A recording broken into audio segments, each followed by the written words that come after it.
Hi,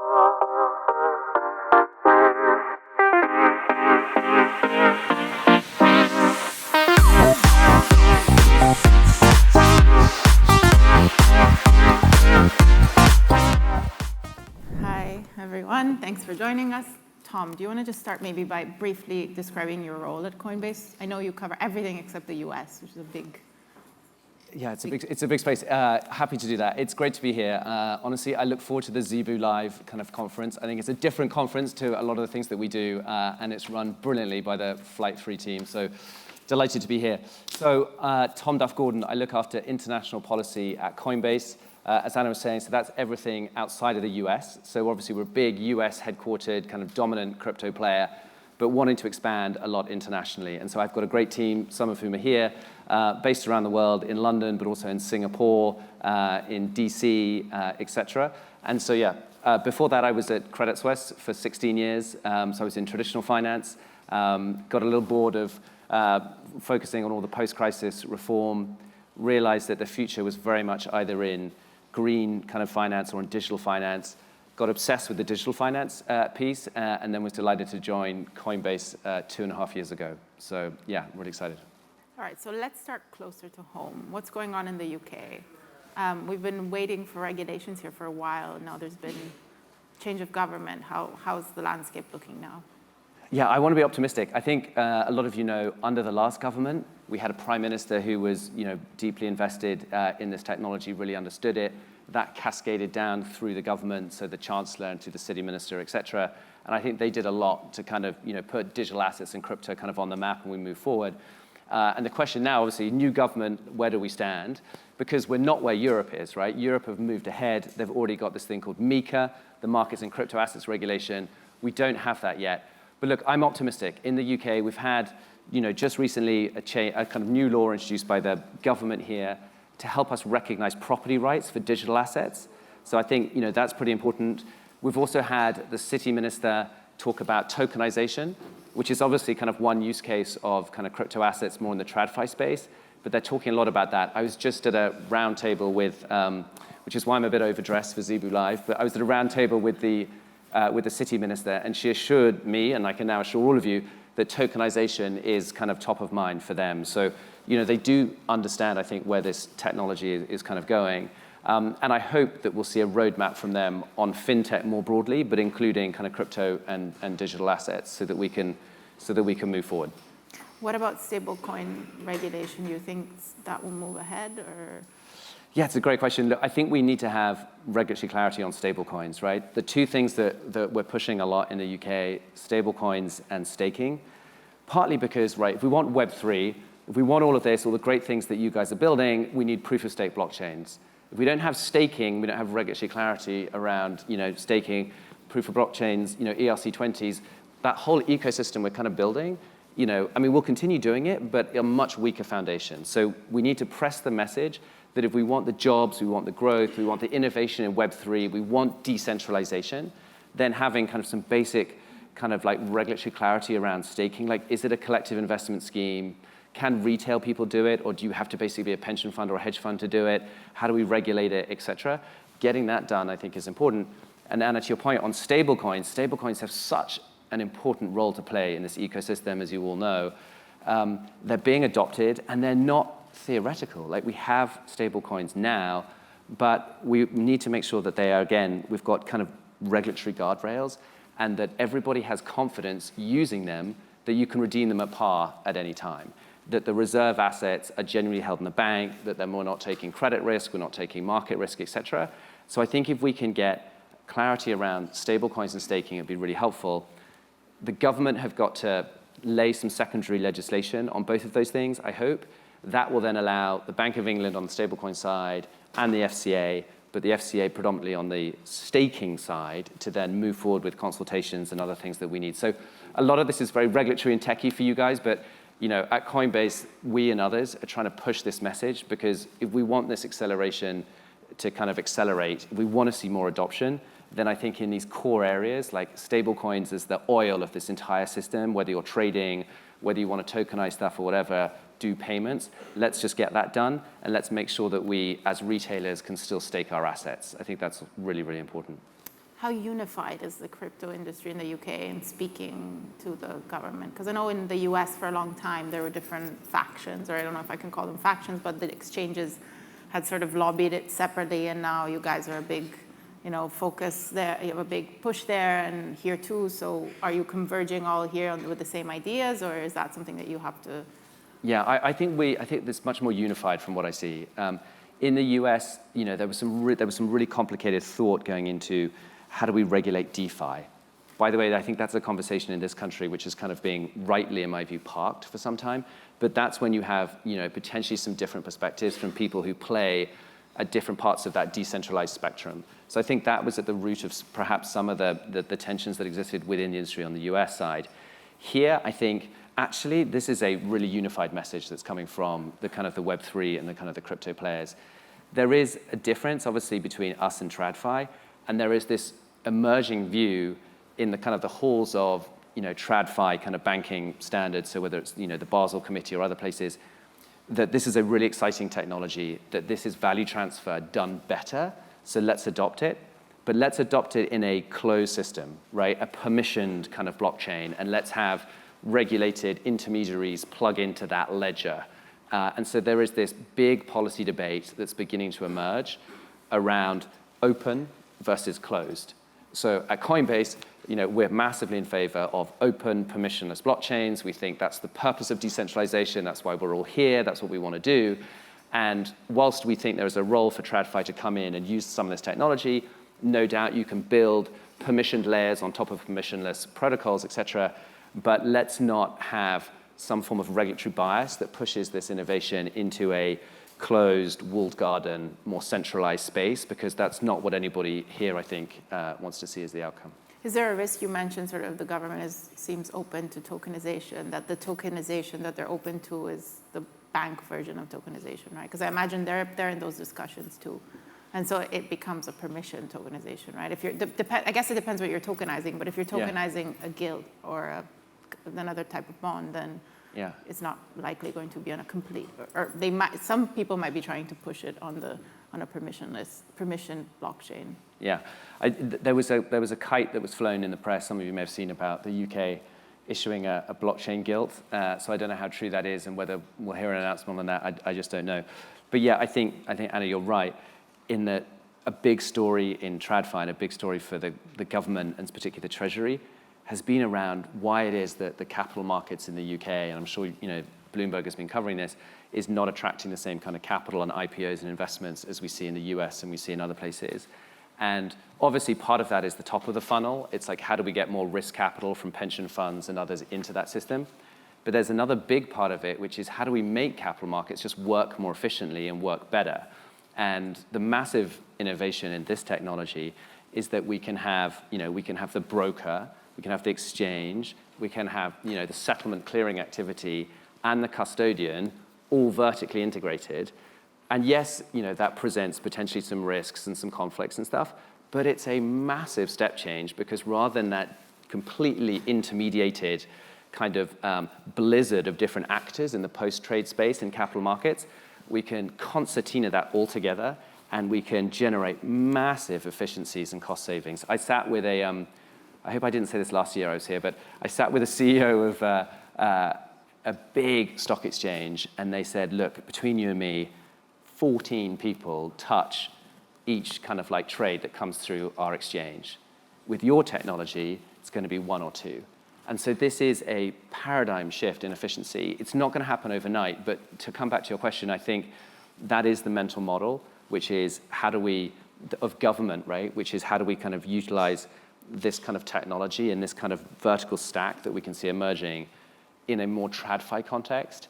And they are thinking less about, small DeFi kind of projects that a lot of you guys will be interested in. But I think it's really important that they're having that debate and they're supporting it. And I'm kind of confident that we'll be able to progress, that conversation more into the SME, the more retail use cases, the smaller tokenomic projects, et cetera. I think that will come as a natural consequence. And let's move to Europe, I guess. So what about MiCA? Like the industry welcomed it because I guess it was the first big piece of regulation around crypto. And now it's time to implement it. So what works, what doesn't? What are people concerned about, I guess?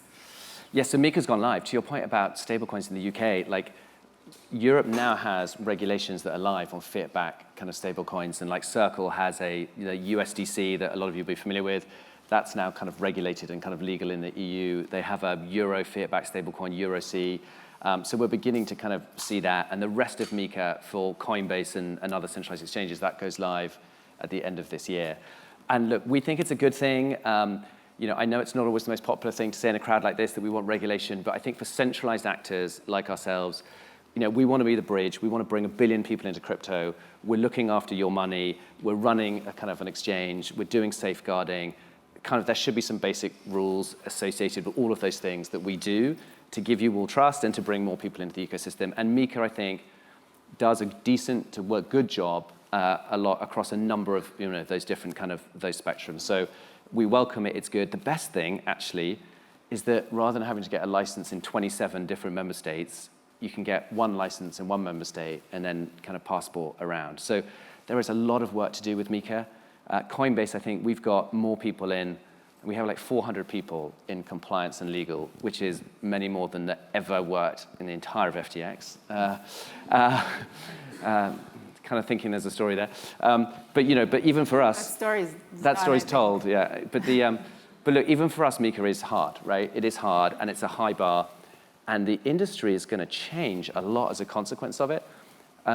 Just another anecdote, I was talking to a finance kind of ministry representative from a big country in Europe who told me that they had 1,000 VASPs registered in their country, right? So, which makes me feel like the bar to become a VASP must have been pretty low. But when I think about the step from just an AML registration to Mika, which is this new comprehensive kind of rule set we've been talking about, I kind of can't imagine that more than a handful of those players are ultimately going to get Mika licenses. So I think we're going to see a big change and a big kind of consolidation potentially. One thing Mika didn't do quite so well, just to mention that, two things actually. There's a lot of disclosures that we have to do. Look, we want to do white papers. White papers are a good thing, but there's just a heck of a lot of sustainability information, other things that we have to do, which is kind of fine, and hopefully it's kind of helpful, but that is, in new processes, we've got to do a lot of building for that. There are questions around the liability for some of those disclosures, et cetera. So that's one area. The other area, which we've talked about a bit, is stablecoins. In the EU, I feel like there may be a sense that they want to tilt kind of money on chain more towards a central bank digital currency from Frankfurt, from the ECB. And so whilst it's good that we're seeing EuroC and USDC and these other things get regulated, the capital requirements are pretty tough. There's a ban on interest, which is pretty tough. Right now you guys can hold your stable coins and you can get yield. Like that's not possible now in Europe. So, coming back to the UK is not the first mover, but there's a massive opportunity here. I think a lot of work has been done by the FCA and the Bank of England, a lot of really good thinking. And if we get some of this legislation from this new Labour government, they can go ahead and they can make those rules. And then we can maybe have second mover advantage, where we can look at Mika and say, this was kind of good, but it went a little too far here, here, and here. Where do we need to kind of sand off those rough edges, et cetera? So Mika is very impressive, particularly given that it was started in 2018, and the UK doesn't have it. The UK is one country rather than 27. So super impressive, creates a lot of investment opportunity, and I think hopefully it will drive trust and adoption. I think banks will come in as well in Europe now. Not perfect though, and maybe there are some lessons that the UK can learn off the back of it. What happens to the stable coins that aren't regulated then in the imminent future? One big one that everybody always has in mind, but yeah. What happens to regulated exchanges like yours or ones that are... Yeah, so we communicated, and we're not the only, so Coinbase, we put out a statement, I think 2 weeks ago now, saying by the end of this year, we would delist, or we would take the necessary regulatory action on non-Mika compliant stablecoins. So we didn't name any stablecoins, and frankly, we would love to see the big stablecoin that you're talking about and various others, to understand if they are going to get approved and regulated, and they should come let us know. But we will be prevented in Europe from doing certain things with non-Mika compliant stablecoins from the end of this year, and so that's just a consequence of the new rules that have come in. There will be more nuanced questions around self-custody, right? Presumably if you're custodying yourself, right, and it's not a custodial wallet you're using, that might be different. If you're sending money to somebody else using self-hosted wallets, So let's see what happens. But yes, this is going to be a big moment.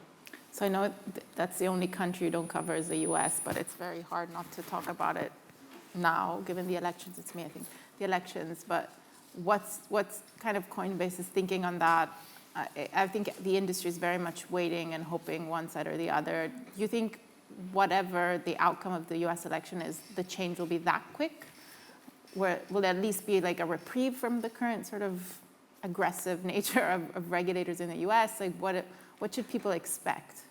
Yeah, I'm glad you said aggressive nature of the regulators, not me. I meant aggressive in the amount of action they're taking. Yeah. No, so look, again, I don't cover the US, but I can speak to it at a high level. Look, I think a massive win for this whole industry is that both presidential candidates in the US have been talking about digital assets, and they've been talking about crypto. There are some people here in the audience who've been doing a lot of work on this. Coinbase has done a lot of work. To have, the Dems say, AI is a strategic technology, but so is crypto, so are digital assets, I think is really important. So our view is, regardless of what happens, regardless of whether it's Harris or whether it's Trump, I think we're going to be in a better place than we have been historically. Because I think the topic has been elevated. The crypto voter has been elevated. This might be a good moment to mention Stand with Crypto, which I think has done a good job in the US, but is going to do a really good job in the UK, I hope. But look, I think it's going to be better.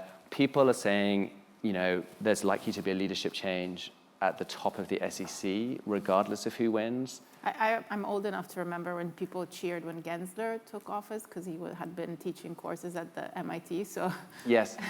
Yeah, there was a sense, this guy knows crypto, so this is going to be good. And I'm not sure history played out quite like that. But look, it's becoming more bipartisan, which is great. So Fit 21, which was this kind of, Congress bill on digital assets, that was kind of passed. And we had, I think, 71 Dems vote for it, something like that, which is super powerful. It shows that actually the work that we've all done as an industry to kind of show that this is a real technology, it's a better way of doing value transfer, it's a new version of the internet, all of that stuff.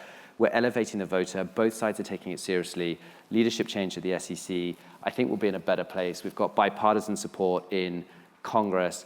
Whether or not, the Senate will flip. Let's see what happens with kind of Congress. But there's a better chance. So I think net, there will be a better chance for us passing pro-crypto or decent crypto regulation in the US in 2025, right? And I think that's down to a lot of the great work that others have been doing. And the US is important because it's a big trading market, 350 million people, and if the US is starting to move positively in that direction, it'll be great. If Trump is elected, I will say things will move faster, I do think.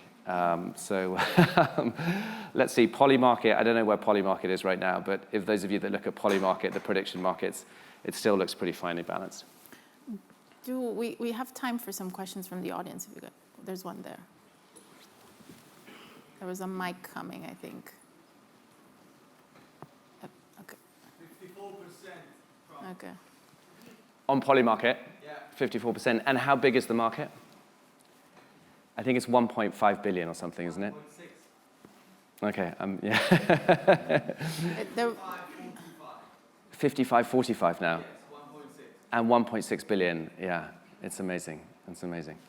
It's a great use case for crypto, I think, Polymarket. For those of you who haven't checked it out, to have a 1.5 billion book on that, it kind of is very interesting. And I have understood that Bloomberg, I think, are now using Polymarket, or you're getting a feed, or it's becoming more mainstream. Certainly, if you read the US press, you hear Polymarket stats being mentioned a lot more. Yeah. This one. Yep. There's at the back there. Yeah.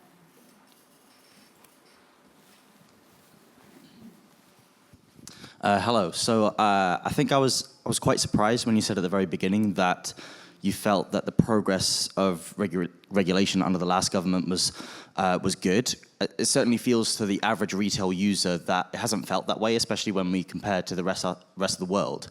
Is that just kind of unrealistic expectations from us, and this is just how quickly regulation can get through in the UK, or is it actually a lot of good work is happening in the background that we're just not aware of? And how do you see that moving? How do you see that developing moving forward? Yeah, it's a good question. I think it's a mixture of things. So the government, I think, was very supportive, right? And they had a really good vision for this and the importance of it, and that was elevated through the regulators. Did we actually get the change that we kind of needed? And did we see the UK MiCA version kind of like, no? Did we get the clarity on staking and stablecoins? No. So those things we still need to happen, and it needs to move kind of quicker. So I agree with you. Also, the FCA used existing tools in order to regulate the market, right? So things like the financial promotions regime and other things that, have been somewhat, tricky and challenging, but they used those tools because they had to use something to regulate the market in the absence of having a mandate to create a whole new kind of licensing framework. So behind the scenes, though, they've been doing a lot of very sophisticated thinking, and that's why I'm optimistic that if we do get the unlock from the legislator, then I do think we'll be able to move much faster because a lot of that thinking has already been done. And then potentially we can de-emphasize some of those tools where we've turned up the dial, right, to regulate this sector. We can maybe turn some of those down because we then actually have a fit-for-purpose regulatory kind of like regime. So look, I think you make a fair point, but I'm kind of optimistic that a lot of that work was happening in the background, and I think it can accelerate now. Any more? There's one here.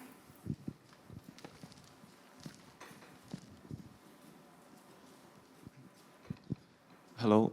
As a professional, where would you recommend the best and the most trusted source of information with new laws coming in and new regulations? God, that's a good question. Bloomberg. I'm glad you said it, and to quote you. Do you know what? I don't know. There was a great Zebu event last night, actually, and I was talking to someone, and they added me to a Telegram kind of like chat, and all sorts of kind of new stuff is coming out. I think there's a number of different sources, right? The block is kind of good, Decrypt is good. I mean, everyone will have, like, depending on what you're doing and, what you're most focused on, there'll be different news sources, for you. In terms of regulation, it's a good question. There isn't, like in TradFi, they have magazines like Risk, which are very, very focused on that. I'm not sure that we have something kind of dedicated and specific. So I think it's a mixture of, social media channels. We try and put out white papers and blogs and stuff like that. So the big kind of centralized exchanges that have teams like ours, policy teams and compliance teams, tend to communicate kind of pretty proactively and transparently on some of this stuff. So I don't think there's a single kind of like silver bullet for you, I'm afraid. I think you're going to have to continue to, early in the morning, dance around on the keyboard a little bit. But if anyone else has got any good ideas, then feel free to jump in. Thank you. Do we have time for one more? One more. No, I'll ask the last one then. So we miss lots of parts of the world, right? Was there any other area in the country in the world or geographic area in the world where you think that looks promising? APAC, the Middle East. Yeah, APAC. Latin America. I know you guys are active in Brazil. Like, where are you thinking that regulation is moving fast and in a positive way? Yeah, for both the consumers and people, like in the companies in crypto. Yeah, look, I think the good news is, like, there's a kind of global consensus now that we can't ban crypto, we can't turn off the internet, we can't prohibit it. But by the way, there were big countries around the world that had that perspective only a year and a half ago. That's now changed, and most countries around the world are on this journey that starts with taxation and AML, and then after that you go into licensing, and then you look at stablecoins, and then you look at DeFi. So this kind of journey, it seems now that most people are on, which is great. People are just at different places on that. Japan's, the Singapores, the Middle East, they're kind of almost on wave 2 now. We've just seen kind of wave 1 completed in Europe, the UK is a little behind, and then you've got places like Argentina and India, and Nigeria, super interesting markets, massively high adoption, but they're very much like, hey, let's just get the AML piece done and think about taxation and kind of move forward. So, like, at Coinbase, we have this like fortunate, dominant position in the US, but we know that the vast majority of crypto trading, like 75% of it happens outside the US. We've got to grow, we've got to scale. So the fun thing about my job is trying to help the business do that. And APAC is where a ton of activity is happening. You've got some really big trading markets, a lot of exciting projects being built. We're very present in Australia and Singapore.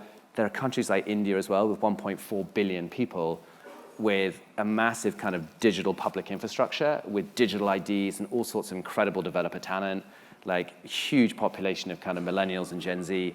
If they come online and it looks like they're beginning to move in the right direction, that just could be another terrifically interesting thing that we see in APAC. And then maybe just to mention Argentina in Latin America, I mean, this is the kind of place, we talked about stablecoins, but we're sitting here in London and we're so lucky in many ways. I mean, for us, if we have 10% inflation, it's a big deal. You know, I actually looked at it this morning. I think compounded, like the inflation in 2023 in Argentina was 200%, 211%. There is an insatiable demand in some of those markets, right? It's not just Argentina, you've got Venezuela, even European markets like Turkey and other places. To be able to just hedge, right, your fiat currency through crypto or through a stable coin or something like that. And so adoption could move super fast there, and they get it and they use it and they understand the real world use case. So in a way, they're more backward on the regulation, but they're so much further forward on the adoption. So look, we're just bullish. We still think that we're early stages of this technology. Some sensible limited regulation on the centralized players, I think, is really going to kind of like propel, you know, the next kind of like wave of this. And yeah, excited to be part of it and building this international story for Coinbase. All right, thank you so much.